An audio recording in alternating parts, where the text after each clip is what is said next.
সূরা ফাতিহা কোরআনের এমন একটি সূরা যাকে উম্মুল কিতাব বলা হয়। এই সূরাটি সর্বপ্রথম নাজিল হয়েছিল।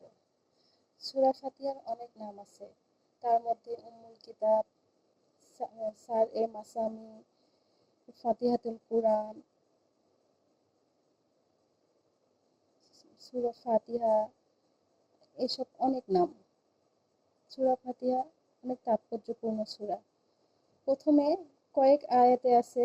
সূরা ফাতিহা মাত্র ৭ আয়াত। এর মধ্যে প্রথম ৩ আয়াতে আল্লাহর পরিচয় সম্পূর্ণভাবে এবং আল্লাহর অস্তিত্ব সম্পূর্ণভাবে বিবরণ করা আছে। যেমন প্রথমে বলা হয়েছে, প্রশংসা করছি পরম করুণাময় মহান দয়ালু আল্লাহর নামে।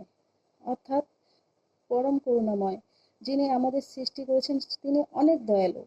আল্লাহ আমাদের সৃষ্টি করেছেন, গাছপালা পশু পাখি আমাদের জন্য যখন যেটা প্রয়োজন আল্লাহ তখন সেটা আমাদের দিয়ে দিয়েছেন। সেজন্যই আমরা প্রথমেই সূরা ফাতিহায় আল্লাহর প্রশংসা করব। প্রশংসা করছি পরম করুণাময় ও মহান দয়ালু আল্লাহর নামে। তারপরে তিনি বলেছেন তার ক্ষমতা, যেমন তিনি বিচার দিনের মালিক। আমাদের জীবন যখন ঘনিয়ে মৃত্যুর দিকে আমরা চলে যাব, সেই সময়ে সেই বিচার দিনের মালিক আল্লাহ। এখানে তিনি সম্পূর্ণরূপে বলে দিয়েছেন বিচার দিনের মালিক। আমরা শুধু তারই ইবাদত করি। আমরা কার ইবাদত করি? আমরা আল্লাহর ইবাদত করি।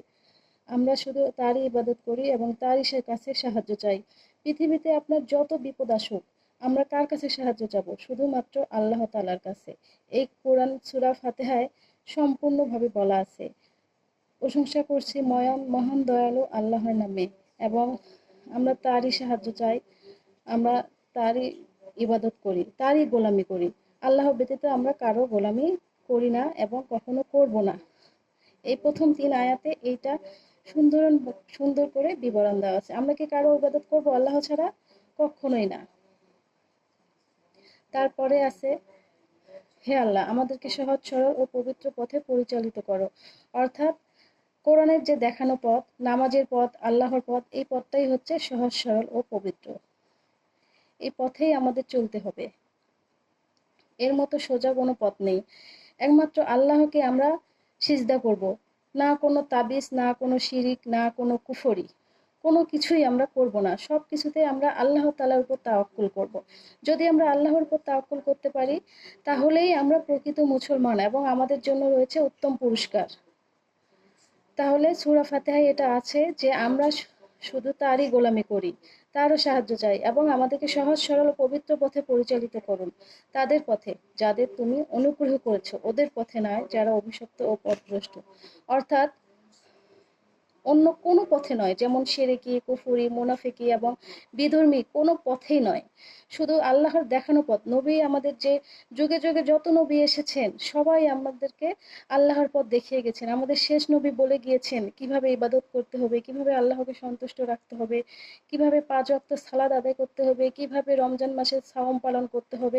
এটার মতো সহজ সরল পথ আর কোনো ধর্মে নেই।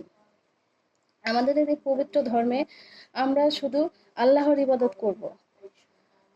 আর সূরা ফাতিহায় এটা সম্পূর্ণরূপে দেওয়া আছে যে আমরা তারই ইবাদত করি, তারই সাহায্য চাই। আমাদেরকে সহজ সরল ও পবিত্র পথে পরিচালিত করো। এমন পথ যে পথটা তুমি ভালোবাসো, যে পথটাতে তুমি নবী রাসূলকে রেখেছো, সেই পথেই আমাদেরকে রাখো। আমরা অন্য কোনো পথে যেতে চাই না। আপনারা আমার কথা নিশ্চয়ই বুঝতে পেরেছেন। আমরা কি আল্লাহ ছাড়া অন্য কোনো পথে চলবো? কখনোই চলবো না।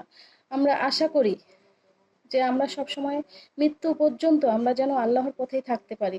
যেই পথে আল্লাহ আমাদেরকে কবুল করবেন আমরা যেন সেই পথেই থাকতে পারি।